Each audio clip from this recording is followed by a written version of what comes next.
Okay sir. അതെന്ത് പറ്റി? അല്ല, ഓക്കെയാണ് ഓക്കെയാണ്. Okay, good evening. നമുക്ക് തുടങ്ങാം. കുറേ നാളുകൾക്ക് ശേഷമാണ് ബൈജൂസ് അക്കാദമി ഒരു ഫ്രീ സൂം സെഷനുമായിട്ട് വരുന്നത്. നമ്മളുടെ സാധാരണ നമ്മുടെ സെഷനുകളെല്ലാം ഇപ്പൊ ഗ്രോമാക്സിലേക്ക് ഒതുങ്ങിപ്പോയിട്ടുണ്ട്. ഗ്രോമാക്സിൽ നമ്മുടെ പെയ്ഡ് ആയിട്ടുള്ള ആളുകളിലേക്കാണ് നമ്മൾ ഒതുക്കിക്കൊണ്ടുപോയിരിക്കുന്നത്. പക്ഷെ കുറെ നാളുകൾക്ക് ശേഷം ഒരു സെഷൻ ചെയ്യണമെന്ന് ആഗ്രഹിച്ചപ്പോ നേരത്തെ ഇവിടെ ജോർജ് സാർ ചോദിച്ച പോലെ എന്തു പേര് വെക്കണമെന്ന് ഞാനും ഹരിയും കൂടെ ഇങ്ങനെ ചിന്തിക്കുന്നുണ്ടായിരുന്നു. അപ്പൊ കുറെ നേരം ഇങ്ങനെ ആലോചിച്ചപ്പോഴാണ് ചക്രവ്യൂഹം എന്നു പേരുള്ള ചക്രവ്യൂഹം എന്നുള്ളൊരു ടൈറ്റിൽ സെലക്ട് ചെയ്ത്. അതിനൊരു റീസണും ഉണ്ട്. കാരണം ഇൻഷുറൻസ് ഫീൽഡിൽ ഇപ്പൊ ഞാൻ അടക്കമുള്ള ഏജന്റുമാർക്ക് അനുകൂലമായ ഒരു സാഹചര്യം ഒരു കാലഘട്ടത്തിൽ ഉണ്ടായിരുന്നു. അപ്പൊ ആ കാലഘട്ടം അനുകൂലമാകുമ്പോൾ നമ്മൾ എന്ത് ചെയ്യുന്നു വെച്ച് കഴിഞ്ഞാൽ ആ ഒരു കംഫർട്ട് സോണിൽ ഇരുന്ന് പ്രത്യേകിച്ച് അപ്ഡേഷൻ ഒക്കെ ഒരു വിഭാഗം ആളുകൾ അപ്ഡേഷൻ ഒന്നും വരുത്താതെ ബിസിനസ് എടുത്തുകൊണ്ട് പോകുന്ന ഒരു കാലമാണ് ഉണ്ടായിരുന്നത്. പക്ഷെ നിർഭാഗ്യവശാൽ മാർക്കറ്റിൽ പല മാറ്റങ്ങളും വന്നു, നമ്മുടെ പ്രോഡക്റ്റിൽ മാറ്റങ്ങൾ വന്നു, ആളുകളുടെ സൈക്കോളജി എല്ലാം മാറി, അങ്ങനെ കുറെ കാര്യങ്ങൾ വന്നപ്പോ അനുകൂല സാഹചര്യങ്ങളിൽ ബിസിനസ് എടുത്തിരിക്കുന്ന ആളുകൾക്ക് ഇപ്പൊ ഒരു ചക്രവ്യൂഹത്തിനകത്ത് അകപ്പെട്ട പോലെ അല്ലെ അഭിമന്യുവിന്റെ അവസ്ഥയാ. അനുകൂല സാഹചര്യം ഉണ്ടായിരുന്ന സമയത്ത് നന്നായിട്ട് ബിസിനസ് ഒക്കെ ഉണ്ടായിരുന്നു. പക്ഷെ ചെറുതായിട്ട് സാഹചര്യം പ്രതികൂലമായപ്പോ പല പ്രതികൂല സാഹചര്യങ്ങളുണ്ട്. ഇപ്പൊ എൻ്റെ അടുത്ത് എന്താണ് ഇൻഷുറൻസ് ഇൻഡസ്ട്രിയിൽ ഏജൻസ് നേരിടുന്ന ചാലഞ്ചസ് എന്ന് ചോദിച്ചാൽ പല ആളുകൾക്കും അത് ഡിപ്പെൻസ് ആണ്. പല ആളുകൾക്കും പല ചാലഞ്ചസ് ആയിരിക്കും. പക്ഷെ കോമൺ ആയിട്ട് നമ്മൾ നേരിടുന്ന കുറെ ചാലഞ്ചസുകളും കാര്യങ്ങളും ഉണ്ട്. അപ്പൊ ഇന്നത്തെ കാലഘട്ടത്തിൽ അത് മറികടന്നുകൊണ്ട് നമുക്ക് ഈ ചക്രവ്യൂഹത്തിനകത്ത് പെട്ട ആ ഒരു അഭിമന്യുവിന് പുറത്തു കടക്കാൻ അറിയില്ലായിരുന്നു. അഭിമന്യുവിന് പറ്റിയ മഹാഭാരതത്തിലെ സ്റ്റോറി അതാണ്. ചക്രവ്യൂഹം എന്ന് പറയുന്ന ഒരു യുദ്ധതന്ത്രം ഓപ്പോസിറ്റുള്ള ആളുകൾ പയറ്റിയപ്പോ അതിനകത്തേക്ക് ഈസി ആയിട്ട് എൻട്രി ചെയ്തു. പക്ഷെ വിജയിച്ച് പുറത്തു വരാൻ പറ്റിയില്ല എന്നുള്ളതാണ് ആ സ്റ്റോറി നമ്മളെ പഠിപ്പിക്കുന്നത്. അപ്പൊ അതേപോലെ തന്നെ സാഹചര്യം അനുകൂലമായിരുന്നപ്പോ കുറെ ആളുകൾ ഇൻഷുറൻസ് ബിസിനസ്സിലേക്ക് വന്നു. അപ്പൊ അനുകൂല സാഹചര്യത്തിൽ നന്നായിട്ട് ബിസിനസ് ഒക്കെ എടുത്തു.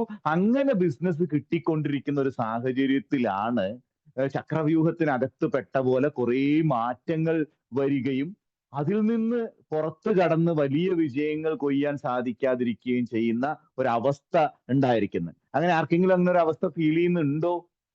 നിങ്ങൾക്ക് ആർക്കെങ്കിലും ഇപ്പൊ ഒരു ചക്രവ്യൂഹത്തിനകത്താണ് സാറേ, പഴയ പോലെയൊന്നും ഞങ്ങൾക്ക് ബിസിനസ് ചെയ്യാൻ പറ്റുന്നില്ല, അപ്പോ ആ ബിസിനസ് പഴയ പോലെയൊന്നും ഞങ്ങൾക്ക് കിട്ടുന്നില്ല എന്നൊക്കെ ഒരു ഫീൽ ഉണ്ടാവും.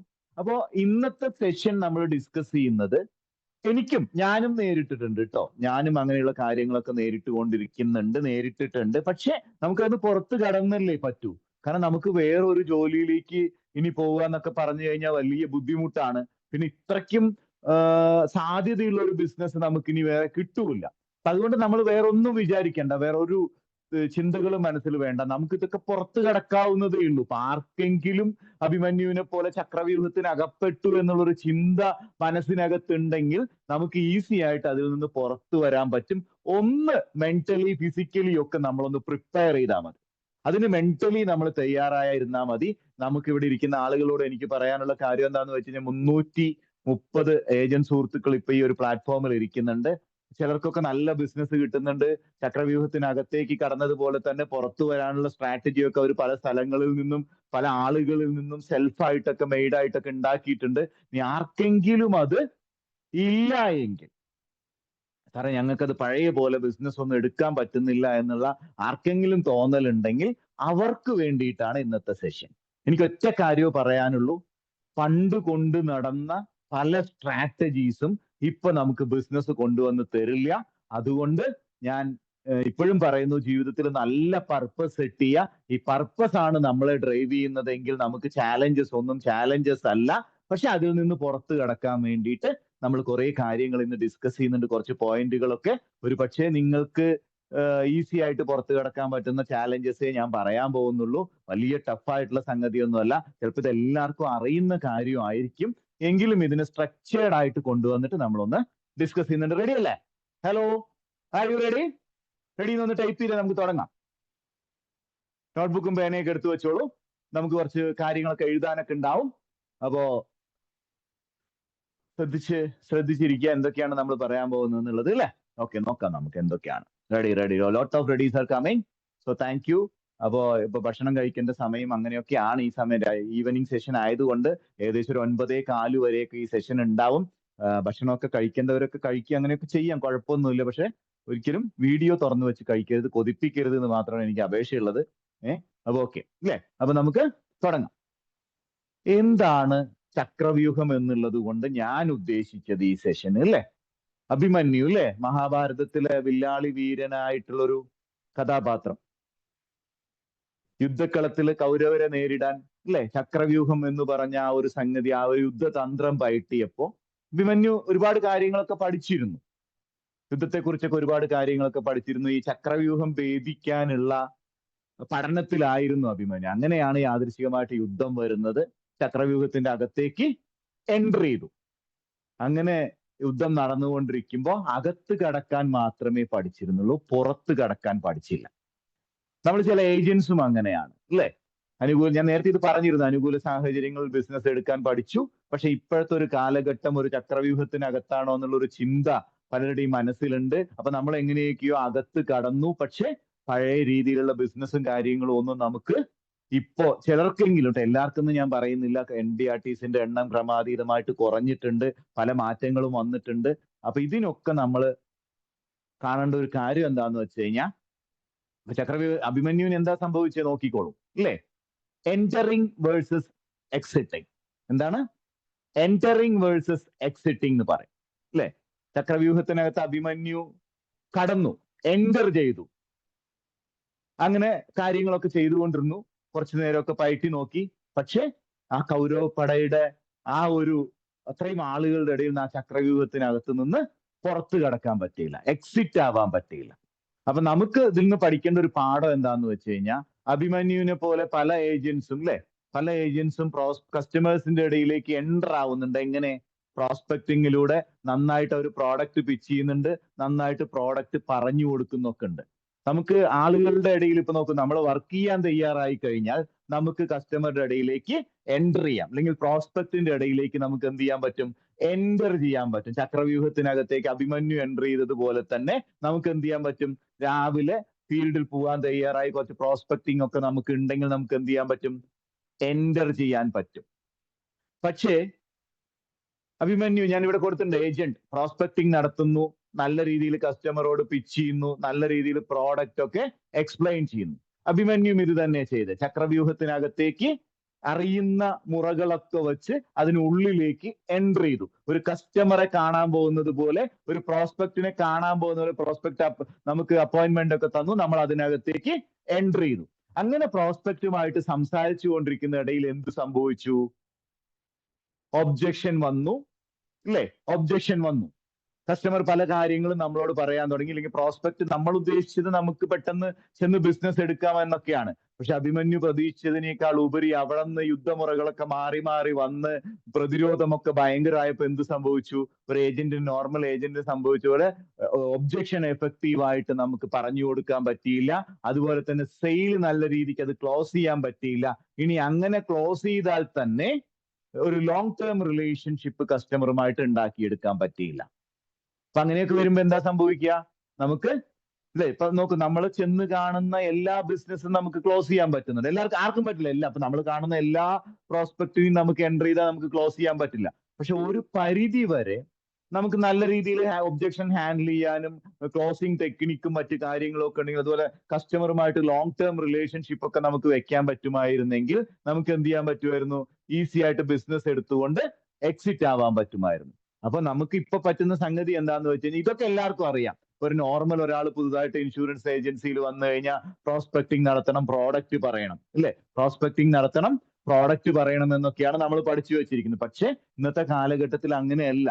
കാരണം നമുക്ക് അതിന്റെ ഒരുപാട് സെയിൽസ് സൈക്കിൾ ഇതിനകത്ത് ഒരുപാടുണ്ട്. അപ്പൊ അതൊക്കെ നമുക്ക് പഠിക്കണം. അത് പഠിച്ചിട്ടില്ലെങ്കിൽ എന്താ സംഭവിക്കുക എന്ന് വെച്ച് കഴിഞ്ഞാൽ, അഭിമന്യുവിന് പറ്റിയതുപോലെ പ്രോസ്പെക്ടിന്റെ മുകളിൽ നമ്മൾ മരിച്ചു പോകുന്നില്ല, യുദ്ധക്കളത്തിൽപ്പെട്ട് മരിച്ചു പോകുന്നില്ല.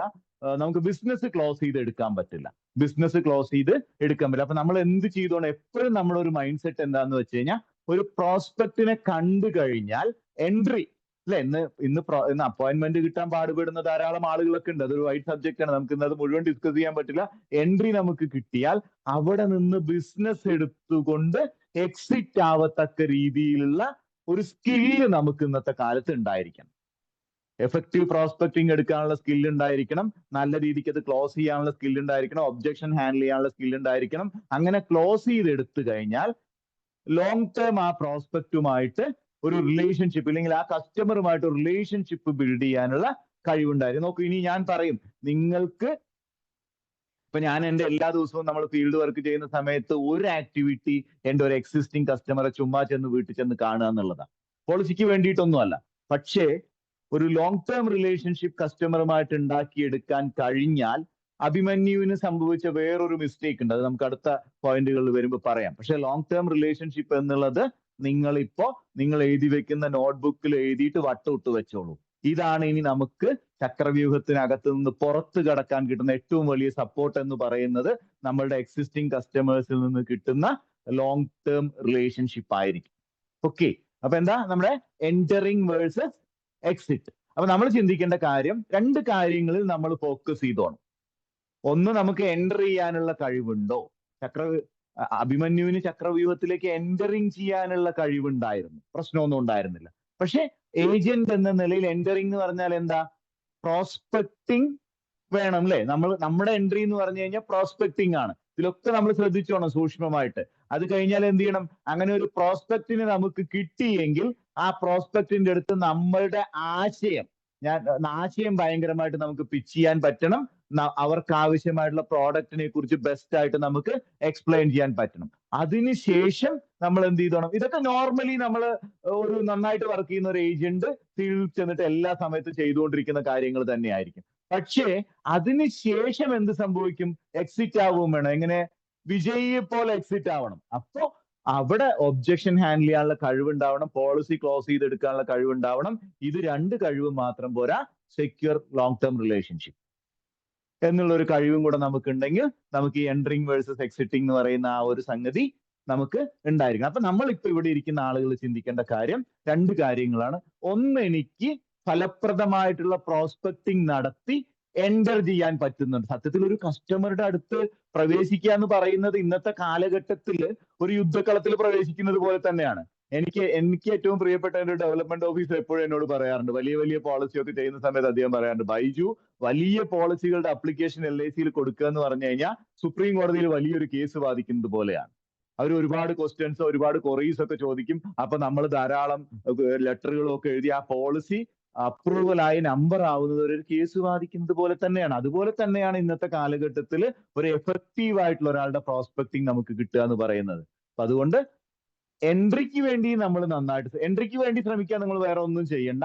ഞാൻ നേരത്തെ നമ്മുടെ മോർണിംഗ് പെപ് ടോക്കിലൊക്കെ പറയുന്നത് പോലെ തന്നെ, മോർണിംഗ് പെപ് ടോക്കിൽ എന്താ ഞാൻ പറഞ്ഞിരുന്ന, ഒരു ദിവസം ആക്ഷൻ പ്ലാൻ എന്ന നിലയിൽ ഒരു 3 to 5 പേരെ കാണുക. എൻട്രിക്ക് വേണ്ടി വേറെ ഒരു പരിപാടി നമ്മൾ നോക്കണ്ട, എഫക്റ്റീവ് പ്രോസ്പെക്ടിങ്ങിൽ അത് ചെയ്യാന്നുള്ളത്. ഇനി നോക്കിക്കോ, അടുത്ത പോയിന്റ് എന്താന്ന് വെച്ച് കഴിഞ്ഞാൽ, ഹാഫ് നോളേജ് ഈസ് ഡേഞ്ചറസ്. എന്താണ്? Half knowledge is dangerous. നമ്മൾ ചെയ്യാൻ പോകുന്ന പ്രവൃത്തിയിൽ നമുക്ക് ഫുള്ളായിട്ട് അറിവില്ലെങ്കിൽ എന്ത് സംഭവിക്കും? അത് ഡേഞ്ചർ ആയിട്ട് മാറും. അഭിമന്യുവിനുണ്ടായിരുന്നത് ഹാഫ് നോളേജാ. അതിനകത്ത് ഈ ഹാഫ് നോളേജ് ഉള്ളത് കൊണ്ട് എന്ത് പറ്റി? അദ്ദേഹത്തിന്റെ ജീവൻ ആ ഒരു ചക്രവ്യൂഹത്തിനകത്ത് വെടിയേണ്ടി വന്നു. അപ്പൊ ഇന്ന് പല ഏജൻസി സുഹൃത്തുക്കളുടെയും പ്രശ്നം എന്താന്ന് വെച്ച് കഴിഞ്ഞാൽ, ചെയ്യുന്ന തൊഴിലിനകത്ത് ആ തൊഴിലിനെ അതിൽ നിന്ന് വിജയിയായി പുറത്തു വരത്തക്ക രീതിയിലുള്ള ഫുൾ ആയിട്ടുള്ള നോളേജ് ഇല്ല. എന്തൊക്കെയോ എവിടെയൊക്കെയോ അറിയാം, പക്ഷെ അതിൽ നിന്ന് കൃത്യമായിട്ട് പുറത്തു വരാനുള്ള കൃത്യമായിട്ടുള്ള നോളേജ് ഇല്ല. നമ്മുടെ ട്രെയിനിങ് പാറ്റേണുകളൊക്കെ ആണെങ്കിൽ നമ്മൾ ഒരു പ്രത്യേക സ്പെസിഫിക് ആയിട്ടുള്ള സ്ഥലത്താണ് എല്ലാവരും ട്രെയിനിങ് എടുക്കുന്നത്. ഞാൻ പറയും പ്രോഡക്റ്റിന്റെ പുറത്ത്. പക്ഷെ അത് ഞാൻ പറയാറില്ല എപ്പോഴും, അതൊരു 5% ഓഫ് ദ നോളേജ് ആണ് ഇൻഷുറൻസ് സെല്ലിങ്ങിൽ. അപ്പൊ നമ്മൾ എന്ത് ചെയ്യാന്ന് വെച്ച് കഴിഞ്ഞാൽ, ഹാഫ് നോളേജ് ഈസ് ഡേഞ്ചറസ്. അഭിമന്യുവിന് എന്താ ഗീതാകൃഷ്ണ മാഡം പറ്റി? അകത്ത് കടക്കാൻ മാത്രമേ അറിയണ്ടായിരുന്നുള്ളൂ ചക്രവ്യൂഹത്തിനകത്ത്. That is a half knowledge. അതിൽ നിന്ന് വിജയിയായിട്ട് പുറത്തു വരാനുള്ള അത്രയ്ക്കും അറിവുണ്ടായിരുന്നില്ല. അപ്പൊ എന്ത് സംഭവിച്ചു? ജീവൻ വെടിയേണ്ടി വന്നു. ഇവിടെ നമ്മൾ ഹാഫ് നോളേജുമായിട്ട് ഇന്നത്തെ കാലത്ത് ഫീൽഡിൽ ഇറങ്ങിക്കഴിഞ്ഞാൽ ജീവൻ പോവൊന്നുമില്ല, പക്ഷെ ഈ ഒരു തൊഴിലിൽ നിന്ന് പുറത്തായി കളയും. ജീവനൊന്നും നഷ്ടപ്പെടില്ല. പക്ഷെ എന്ത് സംഭവിക്കും? നമ്മൾ സെൽഫായിട്ട് വീട്ടിലിരുന്ന് ഇങ്ങനെ ആലോചിക്കും, എന്ത്, എനിക്ക് ബിസിനസ് ഇല്ല, പഴയ പോലെയൊന്നും കിട്ടുന്നില്ല, പ്രീമിയം കൂടുതലുള്ള പോളിസികളാണ് വരുന്നത്, ഇപ്പൊ പ്രീമിയം കൂടുമ്പോൾ നമുക്ക് അതിനനുസരിച്ചുള്ള ബോണസ് കിട്ടുന്നില്ല എന്നൊക്കെ ലോട്ട് ഓഫ് ഒപ്പീനിയൻസ്. അപ്പൊ അതിനുള്ള, ഇപ്പൊ നോക്കൂ, നമുക്ക് എന്തൊക്കെ കംപ്ലൈൻസ് ഉണ്ടെങ്കിലും LIC അതിനകത്ത് കുറെ ചേഞ്ചസ് ഒക്കെ കൊണ്ടുവരുന്നുണ്ട് റീസെന്റ് ആയിട്ട്. ഇപ്പൊ നോക്കൂ, നമ്മൾ ഇപ്പൊ 15 വർഷത്തെ ജീവൻ ഉമംഗ് 1 കോടിക്ക് എടുക്കുമ്പോൾ 1,20,00,000 പ്രീമിയം അടയ്ക്കണം. അപ്പൊ നമ്മളൊക്കെ എന്താ പറഞ്ഞുകൊണ്ടിരുന്നത്? 1 കോടിയുടെ പോളിസിക്ക് 1,20,00,000 അടയ്ക്കണം. അപ്പൊ നമ്മൾ സം അഷ്യൂർഡിനെ ഡിപ്പെൻഡ് ചെയ്തിട്ടാ വിൽപ്പന നടത്തിക്കൊണ്ടിരുന്നത്. പക്ഷെ ഇപ്പൊ നോക്കൂ, നമ്മുടെ നവജീവൻ ശ്രീ എന്ന് പറയുന്ന ഒരു പോളിസി വന്നിട്ടുണ്ട് അല്ലേ? അതില് അടയ്ക്കുന്ന പ്രീമിയത്തിനാ അക്രൂഡ് ഇൻട്രസ്റ്റ് കൊടുത്തുകൊണ്ടിരിക്കുന്നത്. അപ്പൊ പിന്നെ അവിടെ സം അഷ്യൂർഡിന് പ്രസക്തി ഇല്ല. ഞാൻ 10 ലക്ഷത്തിന്റെ പോളിസി എടുത്തിട്ട് 12 ലക്ഷം അടയ്ക്കണമെന്നുള്ള പ്രസക്തി ഏത് പ്ലാനിനില്ല? നവജീവൻ ശ്രീക്ക് ഇല്ല. കാരണം അവിടെ നിങ്ങൾ 1,20,000 ഇയർലി പ്രീമിയം അടച്ചു കഴിഞ്ഞാൽ 12 കൊല്ലമാണ് അടയ്ക്കുന്നതെങ്കിൽ അതിന് 9.5% റിട്ടേൺ തരും. അതിങ്ങനെ അക്രൂഡ് ചെയ്ത് വരും. അങ്ങനെ റീസെന്റ് ആയിട്ടുള്ള കുറെ കാര്യങ്ങൾ LIC കൊണ്ടുവന്നിട്ടുണ്ട്. അപ്പൊ നമ്മൾ എന്ത് ചെയ്തോണം എന്ന് വെച്ച് കഴിഞ്ഞാൽ, ദയവ് ചെയ്ത് ഹാഫ് നോളേജുമായിട്ട് ഫീൽഡിൽ പോവാതിരിക്കാം. ഇപ്പോഴുള്ള ആ ഒരു ചക്രവ്യൂഹത്തിനകത്ത് നിന്ന് പുറത്തു വരാനുള്ള ഏറ്റവും നല്ല മാർഗം എന്ന് പറയുന്നത്, നമ്മൾ ചെയ്യുന്ന തൊഴിലിനകത്ത് ഫുള്ളി നോളേജ് എടുക്കുക എന്നുള്ളത്. അത് പ്ലാൻ ആയിക്കോട്ടെ, കൺസെപ്റ്റ് ആയിക്കോട്ടെ, പ്രോഡക്റ്റ് ആയിക്കോട്ടെ, എന്തോ ആയിക്കോട്ടെ, അതിനകത്ത് ഫുൾ നോളേജ് എടുക്കുക. അല്ലെങ്കിൽ സംഭവിക്കാൻ പോകുന്ന കാര്യം എന്തായിരിക്കും എന്ന് വെച്ചാൽ, നമുക്ക് പതുക്കെ അത് കുറെ ആളുകൾ മാറിപ്പോകുന്നുണ്ട്, ബിസിനസ് ഇല്ല, അങ്ങനെയുള്ള കുറെ കാര്യങ്ങളുമായിട്ട് പോകുന്നുണ്ട്. അപ്പോൾ ഹാഫ് നോളേജ് ഈസ് ഡേഞ്ചറസ്. അഭിമന്യുവിന് സംഭവിച്ചത് അതായിരുന്നു. പകുതി അറിവ്, ഉള്ളിലേക്ക് കിടക്കാനുള്ള അറിവ് മാത്രം ഉണ്ടായിരുന്നുള്ളൂ, പുറത്തു വരാനുള്ള അറിവ് ഉണ്ടായിരുന്നില്ല, ജീവൻ പോയി.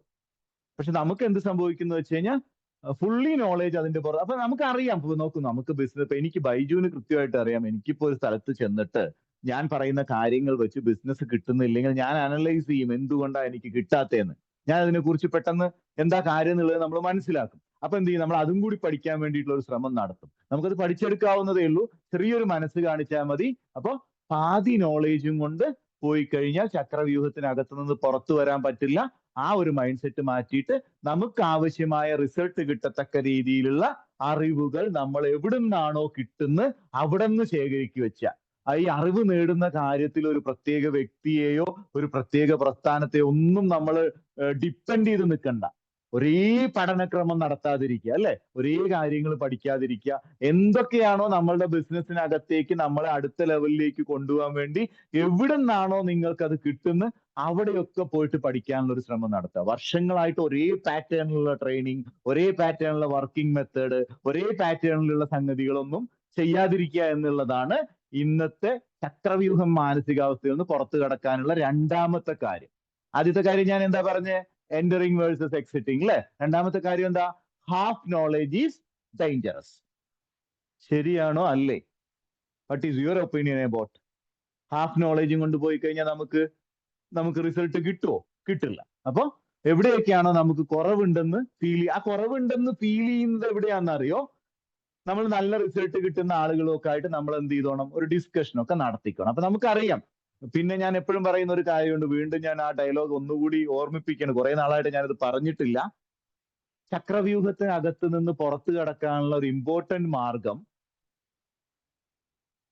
ഈഗോന്റെ മീറ്റർ സീറോയിൽ വെക്കുക എന്നുള്ളതാണ്. നമുക്ക് അറിയില്ല എങ്കിൽ അത് അറിയില്ല എന്ന് തന്നെ പറയാം. ആ അറിവ് കിട്ടുന്ന സ്ഥലത്ത് നമ്മൾ ചെന്ന് പഠിക്കാനുള്ള ഒരു ശ്രമം നടത്തുക. ഓക്കെ.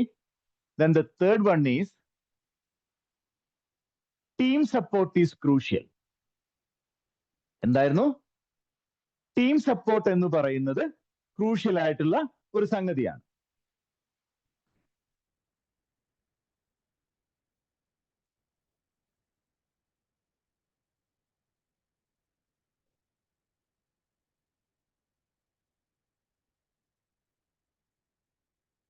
ടീം സപ്പോർട്ട് എന്ന് പറയുന്നത് ക്രൂഷ്യലാണ്. ചക്രവ്യൂഹത്തിനകത്ത് അഭിമന്യു ഒറ്റയ്ക്കായിരുന്നു.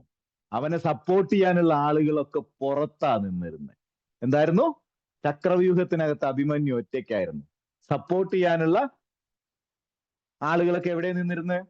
പുറത്താ നിന്നിരുന്നത്. അപ്പൊ അതുകൊണ്ട് തന്നെ ഒരു ടീം സപ്പോർട്ട് ചെയ്യാൻ ഉണ്ടായിരുന്നില്ല എന്നുള്ളതും ഒരു പ്രധാന സംഗതിയാണ്. ചെറിയ ഒരു മിനിറ്റ്, ഒന്ന് മ്യൂട്ട് ചെയ്യുന്നുണ്ട്.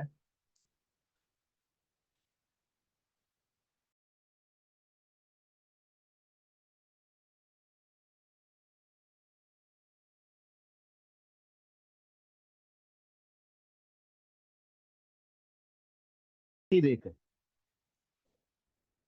സോറി, ഒരു ചെറിയ ചുമ വന്നു, അതിന്റെ ഒരു പ്രശ്നമാണ്.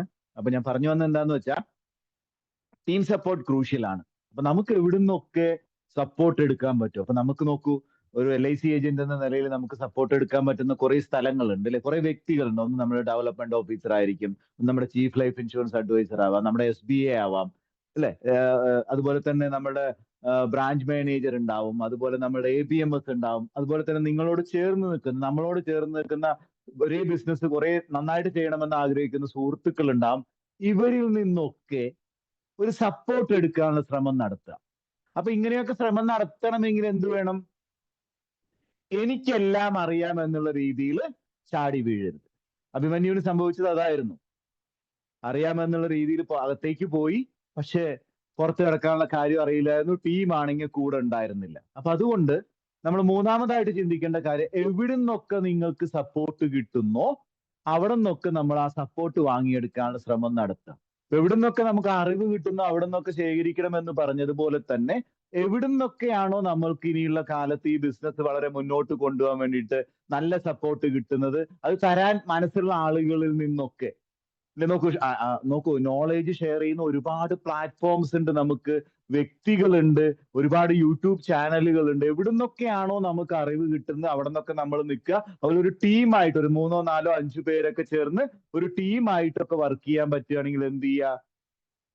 പരസ്പരം അങ്ങോട്ടും ഇങ്ങോട്ടും ഒക്കെ സപ്പോർട്ട് ചെയ്ത് MDRT മറ്റു കാര്യങ്ങൾക്ക് വേണ്ടി ശ്രമിക്കുമ്പോൾ ഈ ടീം സപ്പോർട്ട് എന്ന് പറയുന്നത് ഇനിയുള്ള കാലത്ത് ക്രൂഷ്യൽ ആയിരിക്കും. ഇപ്പൊ നോക്കൂ, നമുക്കറിയാം ഈ ബാങ്കിൽ നിന്നൊക്കെ എങ്ങനെയാണ് ആളുകൾ ക്യാൻവാസ് ചെയ്യാൻ വരുന്നത് എന്നുള്ളത് ശ്രദ്ധിച്ചിട്ടുണ്ടോ? ബാങ്ക് അഷുറൻസിലുള്ള ഏജൻസ് ജോർജ് സാറെ എങ്ങനെയാ ക്യാൻവാസ് ചെയ്യാൻ വരുന്നത്? ഒരു വീട്ടിലേക്ക് 4ഉം 5ഉം പേരാ വരുന്നത്, ലാപ്ടോപ്പും മറ്റു കാര്യങ്ങളും ഒക്കെ ആയിട്ട് 4ഉം 5ഉം പേര് ചേർന്നിട്ടാ വരുന്നത്. ഒരാൾ ഒരു കാര്യം സംസാരിച്ച് നിൽക്കുമ്പോഴേക്കും അടുത്ത ആൾ വേറൊരു കാര്യം സംസാരിക്കും. ഉദാഹരണത്തിന് ഞാൻ വേറൊരു കാര്യം കൂടെ പറയാം. ഇപ്പൊ ഹോസ്പിറ്റലുകളിലൊക്കെ പോയി കഴിഞ്ഞാൽ, ഞാൻ ആസ്റ്റർ മെഡിസിറ്റിയിൽ പോയപ്പോൾ എന്റെ ബ്രദർ ഇൻ ലോക്ക് വേണ്ടിയിട്ട് ഓപ്പറേഷൻ ഫിക്സ് ചെയ്യാൻ വേണ്ടിയിട്ട് എല്ലാ ഡിപ്പാർട്ട്മെന്റിലുള്ള ഡോക്ടേഴ്സ് ഒരുമിച്ച് ചേർന്ന എക്സ്പ്ലെയിൻ ചെയ്തത്. ആദ്യത്തെ ഒരു ദിവസം പോയപ്പോൾ ഒരു ഡോക്ടർ പറഞ്ഞു ഓപ്പറേഷൻ ഒന്നും ആവശ്യം വരില്ല, ആന്റിബയോട്ടിക്കിലൂടെ തീരുന്നൊക്കെ. പക്ഷെ അടുത്ത ദിവസം വന്നപ്പോൾ എന്ത് പറ്റി? കണ്ണിന്റെ ഡോക്ടറും പിന്നെ എല്ലാ ഡോക്ടേഴ്സും കൂടി ഒരു മീറ്റിംഗ് അറേഞ്ച് ചെയ്തിട്ടാണ് ഞങ്ങളുടെ മുമ്പിൽ ഈ സാധനം പ്രസന്റ് ചെയ്തത്. അങ്ങനെ ഒരു ടീം വർക്ക്, നമുക്ക് ടീം സപ്പോർട്ടും ടീം വർക്കും ഒക്കെ നമുക്ക് ഉണ്ടാക്കിയെടുക്കാൻ പറ്റുമെങ്കിൽ നമുക്ക് വളരെ ഈസി ആയിട്ട് എന്ത് ചെയ്യാൻ പറ്റും? ഇപ്പൊ നോക്കൂ, അഭിമന്യു അതിനകത്തേക്ക് കടന്നു. അവന്റെ കൂട്ടത്തിൽ ഒരു ടീം ഉണ്ടായിരുന്നെങ്കിൽ എന്ത് സംഭവിക്കുമായിരുന്നു? അവൻ അറിയില്ലാത്ത കാര്യങ്ങളിൽ അടുത്ത ആളുടെ സപ്പോർട്ട് കിട്ടുമായിരുന്നു. ഇപ്പൊ നമുക്ക് അറിവില്ലാത്ത കാര്യങ്ങൾ, അല്ലെങ്കിൽ നമുക്ക് സൈക്കോളജിക്കലായിട്ടൊക്കെ അറിയില്ലാത്ത കാര്യങ്ങൾ അടുത്ത സക്സസ്ഫുൾ ആയിട്ട്, ഇപ്പൊ ഒരു MDRT ആയ ഒരാൾ നിങ്ങളുടെ കൂട്ടത്തിലുണ്ടെന്ന് വിചാരിക്കാം. നിങ്ങൾ MDRTക്ക് വേണ്ടി ശ്രമിച്ചുകൊണ്ടിരിക്കുകയാണെങ്കിൽ MDRT ആയ ആൾക്ക് അറിയാം അത് എങ്ങനെയാണ് MDRT ആയത്, എങ്ങനെയാണ് ക്ലോസിങ് ആ സമയത്ത് എങ്ങനെയാണ് അത് കംപ്ലീറ്റ് ചെയ്തെന്നുള്ളതിനെ കുറിച്ചൊക്കെ ഒരു ധാരണ ഉണ്ടാവും. അങ്ങനെ ഒരു 3, 4, 5 ടീമുകൾ, പരസ്പരം പാരയൊന്നും വെക്കാത്ത ഒരു ടീമൊക്കെ നമുക്ക് ക്രിയേറ്റ് ചെയ്തെടുക്കാൻ പറ്റുകയാണെങ്കിൽ അങ്ങനെ നമ്മളുടെ ഏജൻസിന്റെ ഒരു ടീം ഉണ്ടാക്കിയെടുക്കുക. അല്ലെങ്കിൽ ടീമായിട്ട് നിൽക്കുന്ന കുറെ സംഘടനകളും കാര്യങ്ങളും ഒക്കെ ഉണ്ട്. അപ്പൊ അവിടെ നിന്നൊക്കെ നമുക്ക് സപ്പോർട്ട് വാങ്ങിക്കാം. പിന്നെ നമ്മളുടെ ലീഡേഴ്സ് ഉണ്ട്, നമ്മുടെ LICയുടെ കുറെ ആളുകളും ഡെവലപ്മെന്റ് ഓഫീസേഴ്സും ABMSും മാനേജറും ഒക്കെ. ഇനിയിപ്പോ മാനേജറെ കൂട്ടിക്കൊണ്ടുപോയാലേ ആ ബിസിനസ് ക്ലോസ് ആവുമെങ്കിൽ അവരെ കൂട്ടിക്കൊണ്ടുപോവുക. ചിലർക്കൊക്കെ മൈൻഡിൽ എന്താ വിഷയം എന്ന് വെച്ച് കഴിഞ്ഞാൽ, ഇന്നത്തെ ആളുകൾക്കൊരു മാനേജർ വന്നിട്ടാ എന്നെ ചേർത്ത് എന്നൊക്കെ പറയാൻ പറ്റുന്ന ഒരു രീതിയിലൊക്കെ ആളുകൾ സ്വഭാവം കൊണ്ട് നടക്കുന്നുണ്ടാവും. അപ്പൊ അങ്ങനെയുള്ള ആളുകളുടെ ഇടയിലൊക്കെ നമുക്ക് ബിസിനസ് കിട്ടണമെങ്കിൽ ഒറ്റയ്ക്ക് നിൽക്കുന്നതിൽ ഇനി വലിയ കാര്യമില്ല, ഇല്ലേ? ഒറ്റയ്ക്ക് നിന്നാൽ എന്താ സംഭവിക്കുക? നമുക്ക് കുറച്ചൊക്കെ റിസൾട്ട് ഉണ്ടാക്കിയെടുക്കാൻ പറ്റും. പക്ഷെ നമ്മൾ ഒരുമിച്ച് നിൽക്കുകയാണെങ്കിൽ നമുക്ക് റിസൾട്ടിൽ ഒരുപാട് ദൂരം സഞ്ചരിക്കാൻ പറ്റും. ഒറ്റയ്ക്ക് നിന്നാൽ വിജയിക്കില്ല എന്നൊന്നും ഞാൻ പറയില്ല, പക്ഷെ ഒരു ടീം സപ്പോർട്ട് നമുക്ക് അവിടെ കിട്ടും. ഇപ്പൊ നോക്കൂ, ലാസ്റ്റ് രോഗിയുടെ പ്രോഗ്രാം നടന്നപ്പോൾ ഞങ്ങളുടെ ട്രെയിനേഴ്സിന്റെ കോൺക്ലേവ് ഉണ്ടായിരുന്നു. സാധാരണ എല്ലാ ട്രെയിനേഴ്സിന്റെ അടുത്തും ട്രെയിനിങ്ങിന് വരുന്ന ആളുകളുണ്ട്. ഒരു വിഭാഗം ആളുകൾ എല്ലാ ട്രെയിനേഴ്സിന്റെ അടുത്തും പോകുന്നുണ്ട്. പക്ഷെ ഒരു വിഭാഗം ആളുകൾ ഒരു സ്പെസിഫിക് ട്രെയിനറിന്റെ അടുത്ത് പോകുന്നുണ്ട്. പക്ഷെ എല്ലാരും കൂടി കോൺക്ലേവിൽ ക്വസ്റ്റ്യൻ വന്നപ്പോ ഇപ്പൊ എന്നോട് 2 ക്വസ്റ്റ്യനാ ചോദിച്ചത്. എന്റെ 2 ക്വസ്റ്റ്യൻ, മറ്റ് 4, 5, 6 ട്രെയിനേഴ്സിന്റെ 6 ക്വസ്റ്റ്യനിൽ നിന്നും ഒരുപാട് കാര്യങ്ങൾ നമുക്ക് പഠിക്കാം. എനിക്കും കുറെ കാര്യങ്ങൾ അവിടെ ഇരുന്ന് പഠിക്കാൻ പറ്റി. കാരണം അവർ പറയുന്ന കുറെ കാര്യങ്ങളും വ്യൂ പോയിന്റ് ഒക്കെ കേട്ടപ്പോൾ ഒരു ഏജന്റ് എന്ന നിലയിൽ എനിക്ക് കുറെ കാര്യങ്ങൾ അവിടെ നിന്ന് പഠിക്കാൻ പറ്റിയിരുന്നു. അപ്പൊ ആ രീതിയിലുള്ള ഒരു മൈൻഡ് സെറ്റ് ഉണ്ടാക്കിയെടുക്കുകയും നമുക്ക് അവൈലബിൾ ആയിട്ടുള്ള ടീമിന്റെ നാണക്കേടൊന്നും വിചാരിക്കണ്ട, നമുക്ക് സപ്പോർട്ട് ചെയ്യാൻ വേണ്ടിയിട്ട് തന്നെയാണ് അവർ സൺഡേ പോലും വർക്ക് ചെയ്യുന്നത്. അപ്പൊ അത്തരത്തിലുള്ള ടീമുകളുടെ സപ്പോർട്ട് ഉണ്ടാക്കിയെടുക്കുക. ഒരേ ലക്ഷ്യത്തിന് വേണ്ടി വിജയിക്കാൻ വേണ്ടി ഒത്തുകൂടുന്ന കുറച്ച് ഏജൻസി സുഹൃത്തുക്കളുടെ ബ്രാഞ്ചിലെ ഒരു MDRTയുടെ ടീമൊക്കെ ഉണ്ടാക്കുക. അവരുടെ കൂടെ ഒരു ജോയിന്റ് കോളോ അല്ലെങ്കിൽ അപ്പൊ നമുക്ക് അവരുടെയൊക്കെ ആശയങ്ങൾ എങ്ങനെയാണെന്നൊക്കെ ചെയ്യാൻ പറ്റും. അപ്പൊ അങ്ങനെയൊക്കെ ചെയ്യാൻ പറ്റുമെങ്കിൽ അങ്ങനെയൊക്കെ ചെയ്തുകൊണ്ട് നമുക്ക് അടുത്ത ലെവലിലേക്ക് പോവാൻ പറ്റും. ഓക്കെ, അപ്പൊ എന്താ അടുത്ത പോയിന്റ് എന്തായിരുന്നു? ടീം സപ്പോർട്ട് ഈസ് ക്രൂഷ്യൽ അല്ലേ? ഇനി movement preparation is the key. എന്താണ്? Movement preparation is the key അല്ലേ?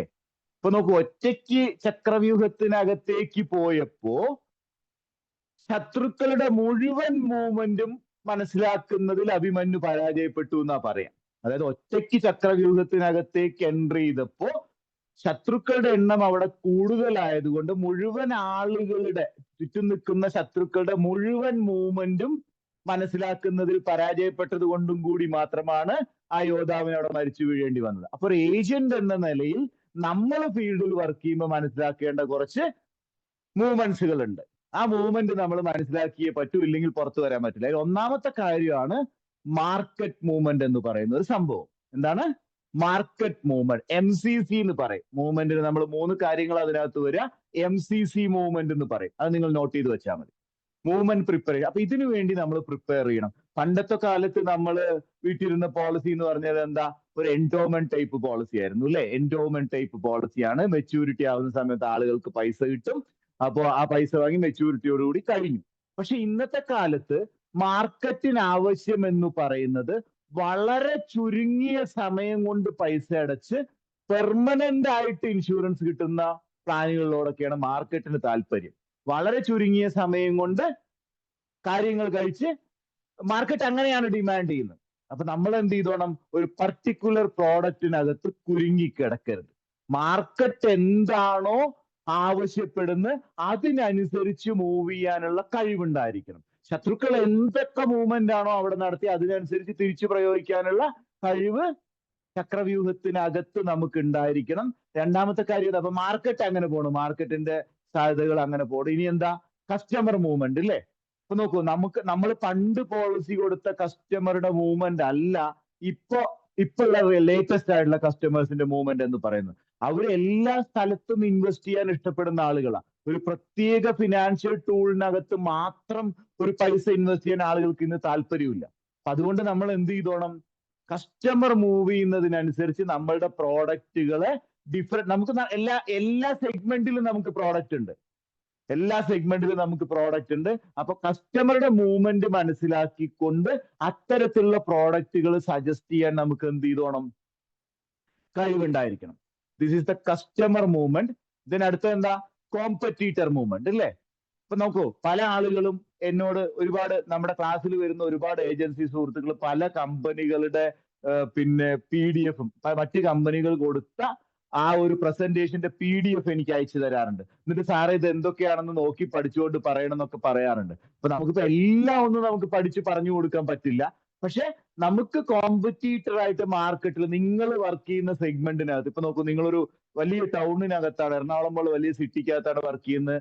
നിങ്ങൾ കുറച്ച് വലിയ വലിയ കസ്റ്റമറെയൊക്കെ കാണുന്നെങ്കിൽ അവിടെ ബാങ്ക് എന്ന് പറയുന്നത് നിങ്ങൾക്ക് വലിയൊരു കോമ്പറ്റീറ്റർ ആയിരിക്കും. അപ്പൊ ബാങ്കിന്റെ കോമ്പറ്റീഷൻ എന്ന് പറയുമ്പോൾ പ്രൈവറ്റ് കമ്പനികൾ നമുക്കൊരു വലിയ കോമ്പറ്റീറ്റർ ആയിരിക്കും. അപ്പൊ അവരുടെ പോളിസികളെ കുറിച്ച് ഒരു 2-3 വീടുകളിലൊക്കെ പോകുമ്പോൾ നിങ്ങളോട് 3 വ്യക്തികൾ ഒരു സ്പെസിഫിക് കമ്പനിയുടെ ഒരു പ്രോഡക്റ്റിനെ കുറിച്ച് നമ്മളോട് പറയുന്നു എങ്കിൽ നമ്മൾ എന്ത് ചെയ്തോണം?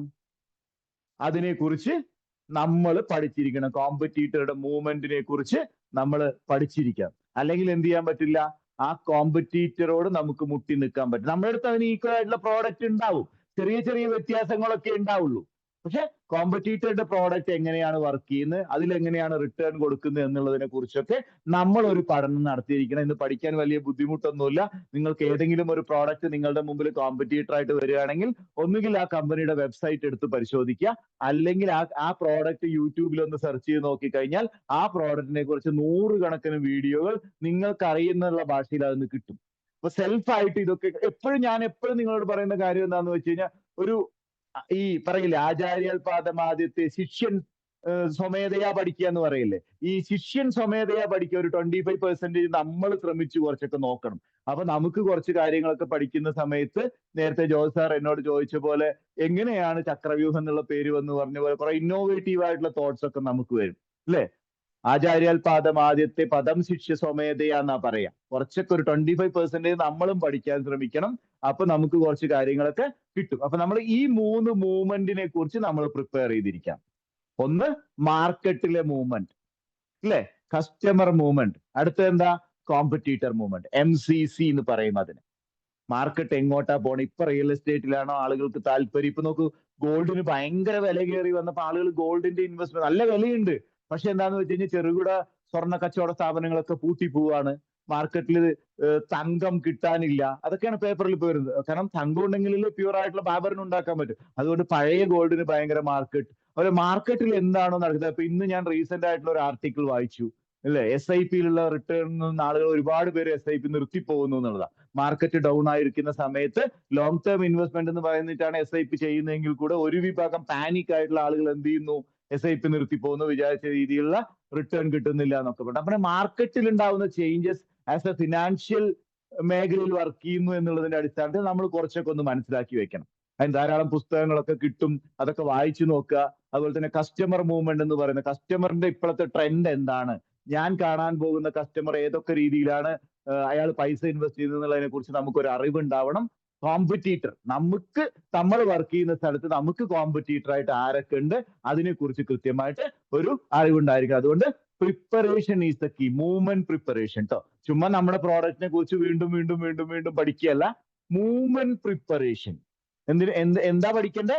Movement preparation. ശത്രുക്കൾ എങ്ങനെ മൂവ് ചെയ്യുന്നു, കസ്റ്റമർ എങ്ങനെ മൂവ് ചെയ്യുന്നു, ആ യുദ്ധക്കളത്തിന്റെ ആ ഒരു സംഗതി എങ്ങനെയാണ്, അതാണ് മാർക്കറ്റ്. അഭിമന്യുവിനെ സംബന്ധിച്ച് മാർക്കറ്റ് എന്ന് പറഞ്ഞാൽ അവൻ നിൽക്കുന്ന ചക്രവ്യൂഹത്തിനകത്ത്, ദെൻ അവിടെ ഇരിക്കുന്ന കോമ്പറ്റീറ്റേഴ്സ് എങ്ങനെ മൂവ് ചെയ്യുന്നു, ഇതൊക്കെ ആ മൂവ്മെന്റ് കൃത്യമായിട്ട് അറിയാത്തത് കൊണ്ട് പറ്റിപ്പോയ അബദ്ധങ്ങൾ. അപ്പൊ നമുക്ക് ഇനി എന്ത് പറ്റാൻ പാടില്ല ഭാവിയിൽ, ഇതിനെ കുറിച്ചൊക്കെ നമുക്കൊരു ഐഡിയ ഉണ്ടായിരിക്കും. പണ്ട് വിട്ടിരുന്ന അതേ പ്ലാൻ തന്നെ, നമ്പർ ഇപ്പൊ മാറി മാറി വരുന്നുണ്ട്, അത് തന്നെ മാർക്കറ്റിൽ കൊണ്ടുപോയി വിൽക്കുക എന്ന് പറഞ്ഞു കഴിഞ്ഞാൽ ഇന്നത്തെ കാലത്ത് നടക്കില്ല. അപ്പൊ അതിനെക്കുറിച്ച് കൃത്യമായിട്ട് നിങ്ങൾ മൂവ്മെന്റ് പ്രിപ്പറേഷൻ എന്ന് പറയുന്നത് ഇമ്പോർട്ടന്റ് ആയിട്ടുള്ള ഒരു മാറ്റർ ആണ്. ഓക്കെ, ഇനി customer trust is the shield അല്ലെ. Customer trust is the shield, അതാ ഞാൻ നേരത്തെ പറഞ്ഞ്.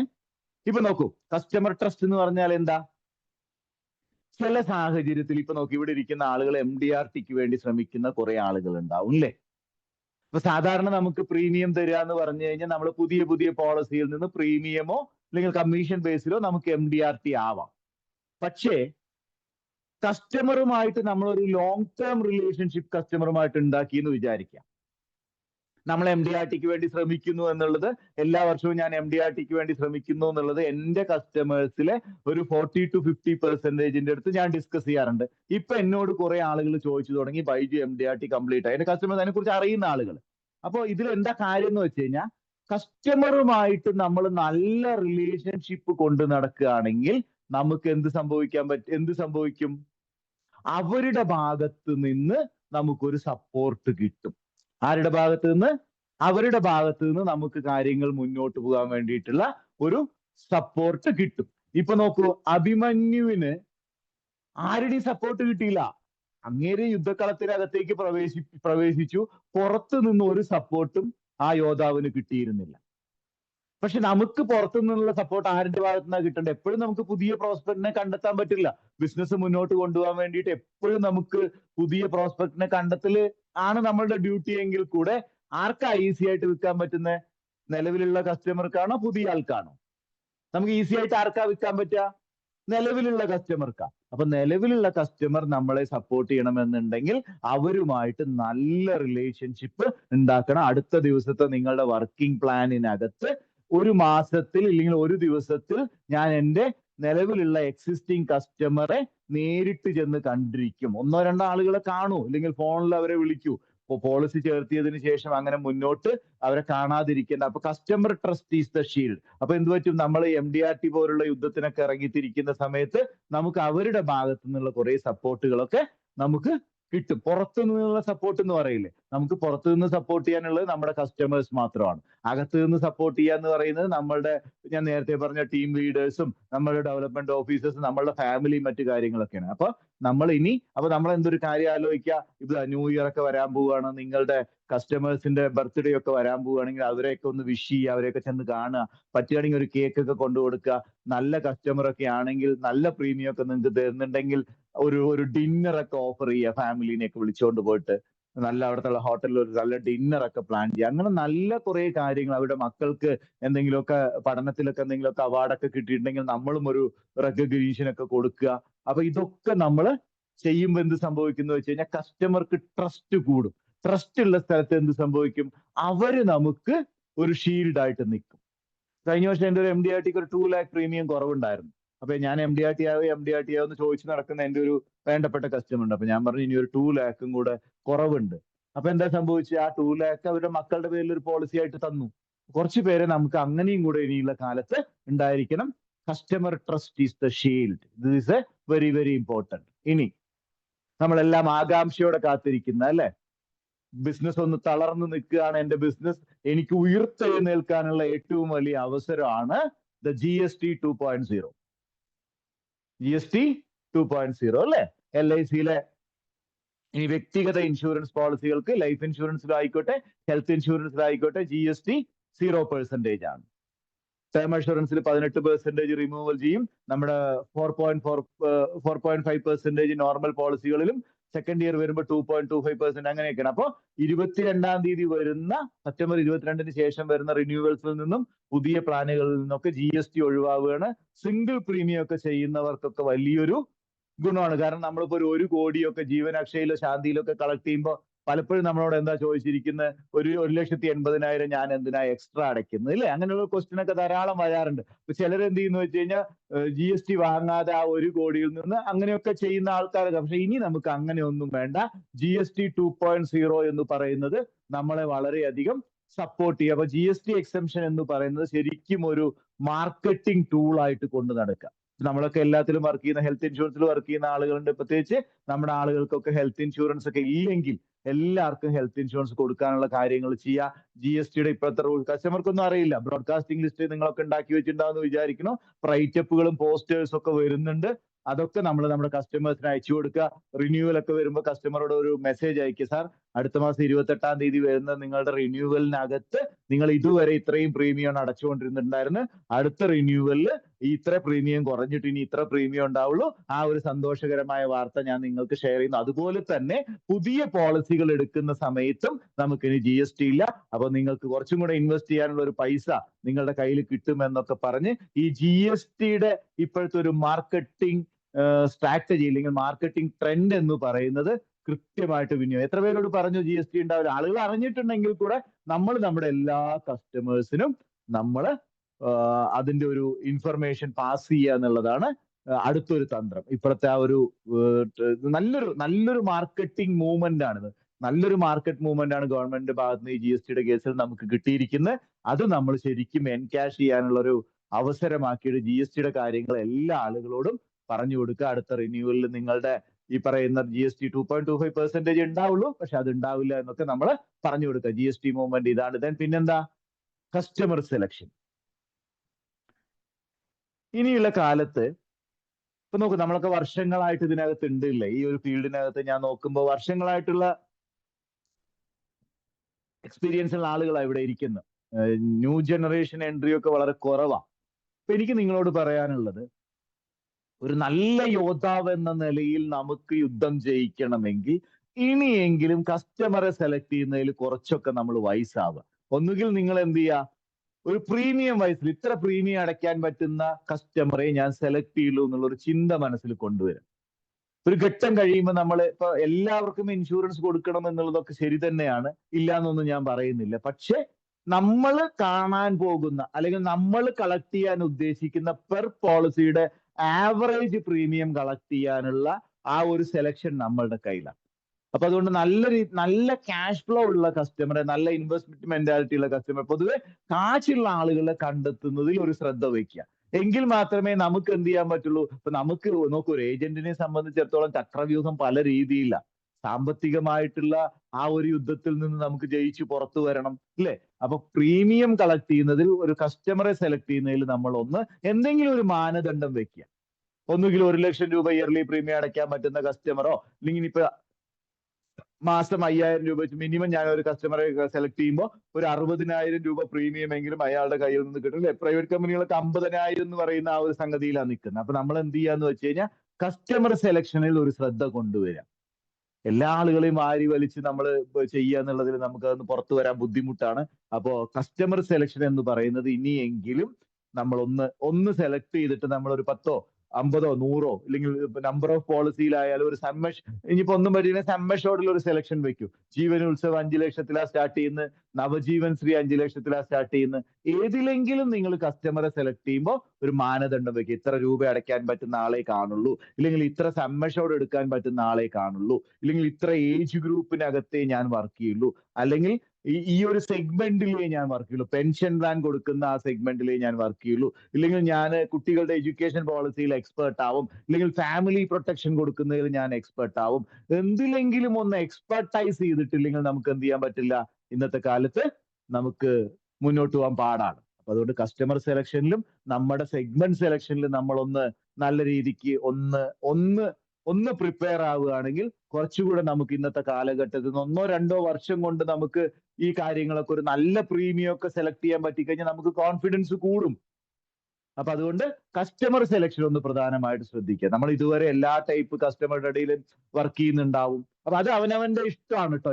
ഞാൻ എപ്പോഴും പറയാറുണ്ട് ഏത് ടൈപ്പ് കസ്റ്റമറുടെ ഇടയിൽ വർക്ക് ചെയ്യണമെന്നും എന്തുകൊണ്ട് അവര് നമ്മളുടെ കയ്യിൽ നിന്ന് പോളിസി വാങ്ങിക്കണമെന്നും നമ്മളാ തീരുമാനിക്കേണ്ടത്. ഏത് ടൈപ്പ് കസ്റ്റമറുടെ ഇടയിലാണ് വർക്ക് ചെയ്യേണ്ടത്, എന്തുകൊണ്ട് അവർ നമ്മളുടെ കയ്യിൽ നിന്ന് പോളിസി വാങ്ങിക്കണം എന്നുള്ളതും നമ്മളുടെ ഒരു സംഗതിയാണ്. അപ്പൊ അങ്ങനെയാകുമ്പോൾ നമുക്ക് എന്ത് ചെയ്യാൻ പറ്റും? സാമ്പത്തിക ബുദ്ധിമുട്ട് എന്ന് പറയുന്ന ചക്രവ്യൂഹത്തിനകത്ത് നിന്ന് നമുക്ക് പുറത്തു കടക്കാൻ പറ്റും. ഇനി നമ്മളൊക്കെ പുറത്തു കടക്കേണ്ട അടുത്തൊരു ചക്രവ്യൂഹമാണ് ഡിജിറ്റൽ പ്രസൻസ്. ഡിജിറ്റൽ പ്രസൻസ്, അല്ലേ?